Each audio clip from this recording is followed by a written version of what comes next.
नमस्कार, मैं हूं सनत पांडे और आप देख रहे हैं आस्कर एजुकेशन।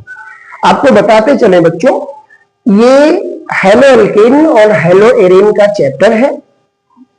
इसमें इंटरमीडिएट के विद्यार्थियों के लिए और नीट के बच्चों के लिए हमने ऑर्गेनिक केमिस्ट्री की शुरुआत करी है।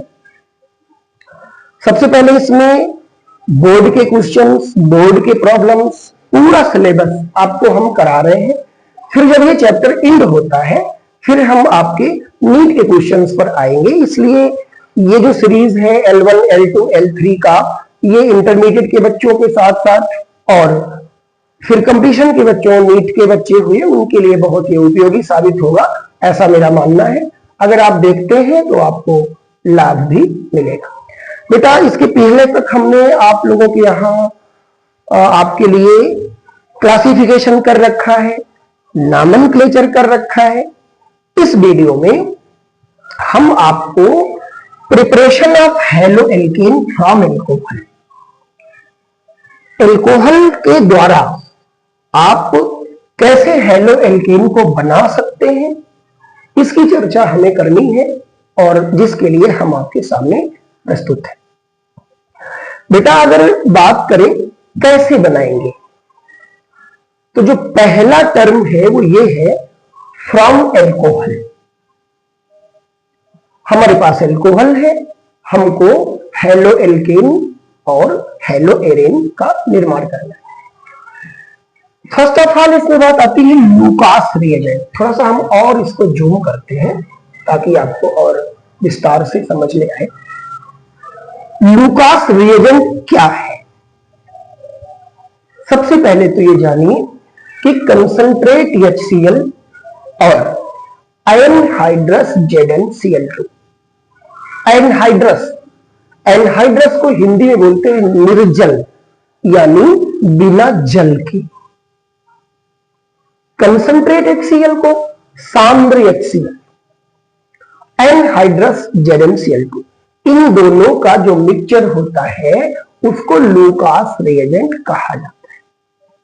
अब बेटा रिएक्शन देखिए, हमारे पास एल्कोहल है और हम यहां पे ZnCl के साथ HCl विथ ZnCl2 यानी लूकास रिएजेंट का हम यूज करते हैं और RCl यानी हेलो एल्केन हमको प्राप्त होता है। एक एग्जांपल से भी बताने की कोशिश करें कि अगर R की वैल्यू C2H5 रख दिया जाए और इसके साथ OH यूज किया जाए तो ZnCl2 विथ HCl, ये चीज करने पर जिस प्रकार आपका R के साथ Cl मिला था, ठीक उसी प्रकार ये आपको C2H5Cl प्राप्त होगा। तो ये बात आती है लूकास रिएजेंट की। लूकास रिएजेंट क्या होता है, एक बार फिर से रिवाइज करते हैं। कंसंट्रेट HCl और एनहाइड्रस ZnCl2 को हम क्या बोल सकते हैं? लूकास रिएजेंट बोल सकते हैं।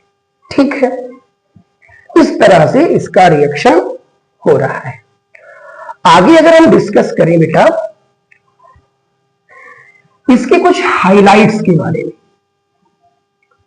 क्या करता है लूकास रिएजेंट, कैसे काम करता है, अलग अलग एल्कोहल पर ये किस प्रकार का वर्क करता है, हम इनकी चर्चा करने चल रहे हैं। बेटा, लूकास रिएजेंट ये SN1 मैकेनिज्म, SN1 मैकेनिज्म को ये फॉलो करता है।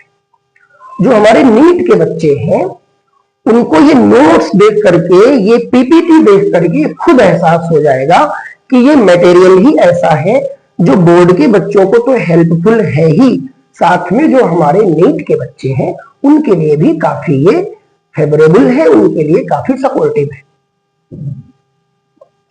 कई बार ऑब्जेक्टिव टाइप में पूछा जाता है कि जो लूकास प्रोसेस है वो किस रिएक्शन को फॉलो करता है, कौन सी मैकेनिज्म को करता है, तो यहां पे बताना होगा कि ये SN1 मैकेनिज्म को करता है।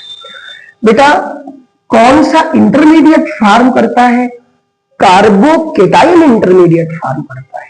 कंपिटिटिव पॉइंट ऑफ व्यू से, जहां की लगातार कंटिन्यूसली ऑब्जेक्टिव ही बच्चे पढ़ते हैं, उसमें यह बताया जाता है कि जब भी ये रिएक्शन करता है, जो इसकी मैकेनिज्म है वो कार्बोकेटाइन इंटरमीडिएट को फॉलो करती है। अगला, रीअरेंजमेंट इज पॉसिबल। हाँ, जरूर है। जब एल्कोहल में कार्बन की चेन थोड़ा लंबी हो जाती है तो रीअरेंजमेंट भी पॉसिबल होता है। Order of reactivity, order of reactivity, हम बात कर रहे हैं HCl के साथ ZnCl2 की, जिसको आपने लूकास रिएजेंट कहा है। लूकास रिएजेंट जब ये 3 डिग्री एल्कोहल या 3 डिग्री कार्बोकेटाइन की बात है, अगर स्टेबिलिटी ऑफ कार्बोकेटाइन 3 डिग्री की ज्यादा होती है तो फिर 2 डिग्री का थोड़ा कम होगा, 1 डिग्री का थोड़ा कम होगा। टेस्ट यूज्ड एज, कितने प्रकार के एल्कोहल पर इसको लागू किया जा सकता है? तो ये 1 डिग्री, 2 डिग्री और 3 डिग्री एल्कोहल पर लागू किया जा सकता है। इसके बारे में और थोड़ा सा ये मैकेनिज्म है, इंटरमीडिएट पॉइंट ऑफ व्यू से ये बेटर नहीं है, बशर्ते जो बीएससी के बच्चे हैं वो इसको पढ़ते हैं। तो ये मैटर ही ऐसा है कि जो आपके लिए फेवरेबल होगा। एल्कोहल का फीचर्स क्या है, कितने कैरेक्टर पर ये वर्क करता है, फिर इसमें आपने देखा कि एल्कोहल के साथ ही इसका बिहेवियर कैसा है। कल आपको हम इसकी मैकेनिज्म के बारे में डिस्कस करेंगे और मैकेनिज्म के बाद हम देखेंगे अगला मेथड कि PX3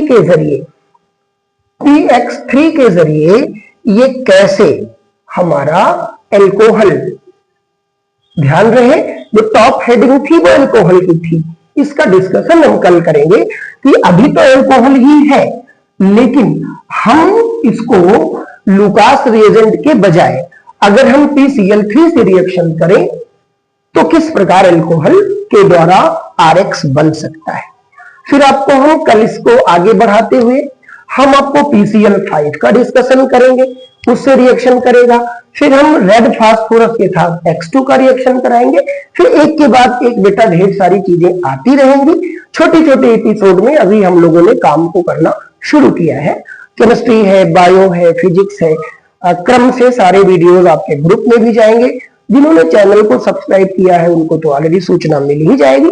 अगर आपको ये हमारा कंटेंट, हमारी बातें कुछ अच्छी लगती हैं तो कुछ ऐसे बच्चे जो हमारी कोचिंग में नहीं भी आ सकते, कुछ ऐसे विद्यालय हैं जिनके यहाँ 4 बजे तक 5 बजे तक क्लासेस चलती हैं, वो कोचिंग नहीं आ सकते तो वो शाम को ही अपने घर में बैठ के पढ़ सकते हैं। और सबसे ज्यादा ये इंपॉर्टेंस तो इसका उन बच्चों के लिए है जो हमारे यहाँ कोचिंग पढ़ने आते हैं। एक बार हम सेम क्लास उनको पढ़ाते हैं, सेम वही चीज उनको शाम को वीडियोस के रूप में मिल जाती है, तो इससे डबल बेनिफिट तो हमारे बच्चों के लिए है। जो नहीं आ पाते हैं उनके लिए सिंगल बेनिफिट, बट वो फ्री ऑफ कास्ट है बेटा। तो ऐसे बच्चे जो नहीं आ सकते हैं उनको भी आप ये पहुंचा दें, उनका लाभ हो जाए, हमें कोई भी एतराज नहीं है। Thank you.